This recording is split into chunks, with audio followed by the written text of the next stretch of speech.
Welcome back to Red Glasses Talks. The title today is Tremble. So Psalm 4, verse 4, in the old King James Version, this is how it says it. Stand in awe and sin not.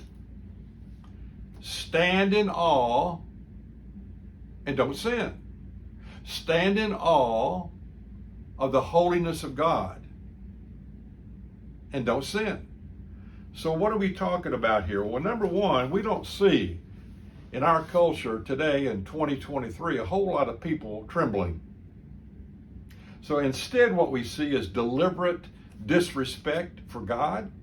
We see a low view of the holiness of God. We see people taking sinning lightly, and on and on and on it goes. Now listen, your concept of God, how you conceive of God, what you think about God, your concept of God will determine your commitment to God. So if your concept is not a correct biblical concept, your commitment will be impacted by that negatively. In Isaiah chapter number 6, Isaiah, the great prophet, has a vision of the Lord. And all I want to do is read the verses. Isaiah 6, beginning with verse 1. In the year King Uzziah died, I saw the Lord. He was sitting on a lofty throne, and the train of his robe filled the temple. Hovering above him and around him were mighty seraphim, each with 6 wings. With 2 wings that covered their faces, with 2 they covered their feet, and with the remaining 2 they flew. In a great chorus they sang, Holy, holy, holy is the Lord Almighty. The whole earth is filled with his glory. The glorious singing shook the temple to its foundations, and the entire sanctuary was filled with smoke. Then I, Isaiah, said the following, My destruction is sealed, for I am a sinful man and a member of a sinful race.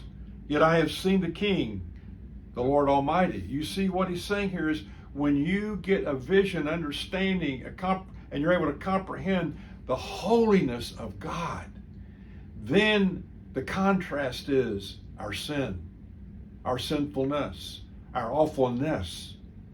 And so he says, Then one of the seraphim flew over to the altar, and he picked up a burning coal with a pair of tongs. He touched my lips with it and said, See, this coal, it's touched your lips.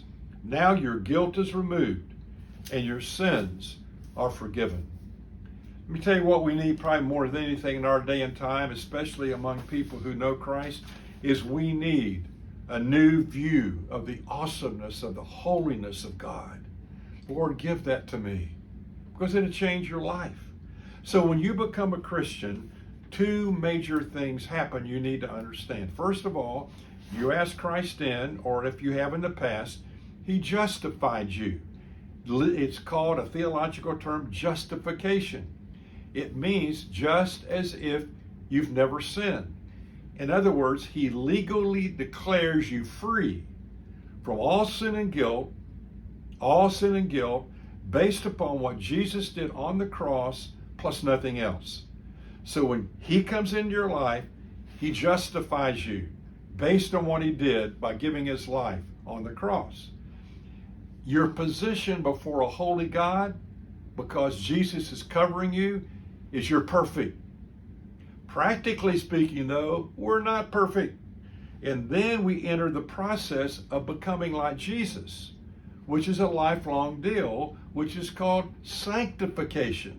So you have justification, and then you have sanctification, the process day by day, moment by moment, of becoming more like Jesus. Now, 2 things will be worked into your life when you are in the process of becoming more like Jesus. Number 1, you will get a new quality of life.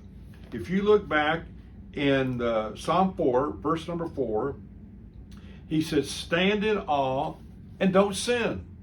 Stand in awe and don't sin. You see, what we need is what Isaiah had. We need a great view of the holiness of God. And when we do, we will see the horribleness of our sin. And we will come to him and say, dear Jesus, forgive me, cleanse me, help me to become day by day, moment by moment, your person, your man, your woman. Then the second thing that will be yours is the quietness that will come to your life. You say, what? The quietness. I look in the Psalm. Stand in awe and sin not. Commune with your own heart. In other words, contemplate, think through, evaluate upon your bed and be still. When you go to bed, be quiet, be still, contemplate your heart, your life, how things are going.